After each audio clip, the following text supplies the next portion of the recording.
வணக்கம் தமிழே. போகர் என்றாலே பழனி மலை என்று நாம் அறிவோம். ஆனால் அந்த மாபெரும் சித்தரின் வாழ்வியல் ஒரு முக்கிய அத்தியாயம் இந்திய தாண்டி தொலைதூரம் விரிந்திருக்கிறது. சித்த மரபு குறிப்புகளின்படி போகர் தன் ஞான பயணத்தில் சீனா வரை சென்றவர். அங்கே போயாங் என்ற பெயரில் அறியப்பட்டதாகவும் சீன தேசத்தில் டாவோயிசம் போன்ற தத்துவங்களை அவர் பரப்பியதாகவும் சில குறிப்புகள் சொல்கின்றன.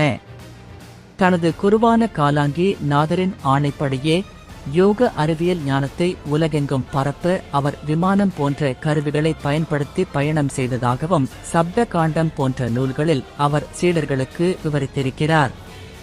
அவர் மீண்டும் தமிழகம் திரும்பிய போது பழனி மலை அடிவாரத்தில் உள்ள வைகாவூரில் பிறந்தவர் என்பதாலும் மேற்கு தொடர்ச்சி மலையின் மூலிகை வளம் நிறைந்த அரிகேச பர்வதம் எனப்படும் இடத்தின் மீது கொண்ட ஈர்ப்பாலும் முருகன்